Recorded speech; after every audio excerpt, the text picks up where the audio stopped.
I'm just out foraging. I'm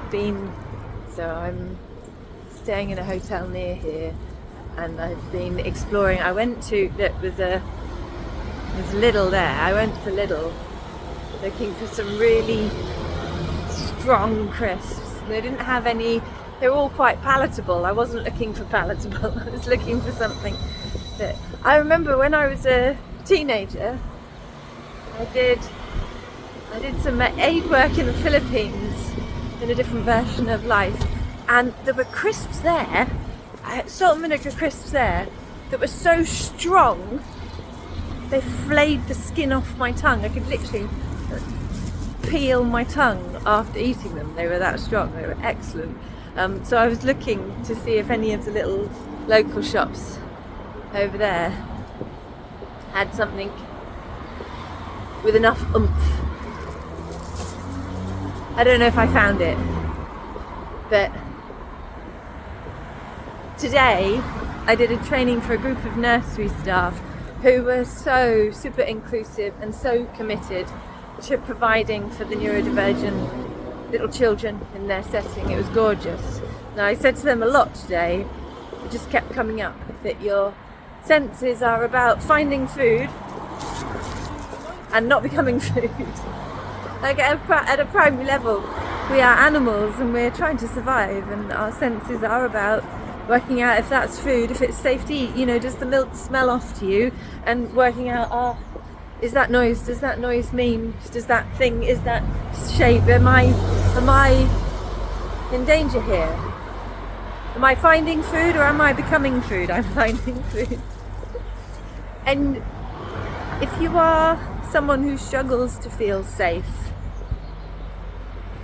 sometimes having really bold messages in one direction or the other is helpful.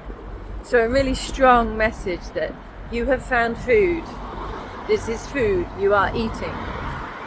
So I'm looking for, not that I feel okay, I'm just had a nice day working and I want to unwind, and so what I want is crisps that will take the skin off my tongue, because that's a really, they crunch, I am biting something, I can taste it. Sherbet lemons, or super sours, or something that's really hard to bite. These are all really strong messages, and you might notice people you support looking to bite things really hard, to eat things that you wouldn't think of as food.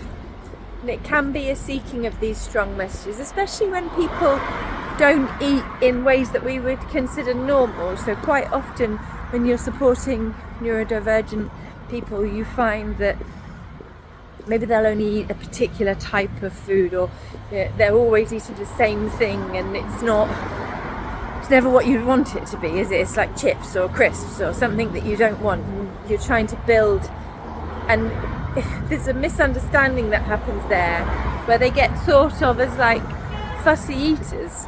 And if you are supporting a typically developing child and they're not a particular fan of eating their vegetables, then you might say, try a little bit, and you start them off with quite easy, palatable, low flavour options and build them up from there. And you wouldn't necessarily sort of start them off with raw onion, for example, or something mega hard to bite. But actually, if you're seeking sensory safety, really strong sensory messages can be just what you're looking for. And I probably still am. But when I was a neurodivergent child who ate a limited diet. I was a little autistic person who lived off Marmite and toast, ketchup sandwiches. And I'm now an adult that eats a wider range of foods. Not wide enough, really, but I could hold my own.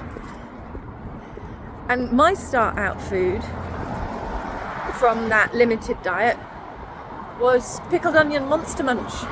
It's not a subtle flavour. It's a really strong message that you are eating. Your senses are about finding food, not becoming food.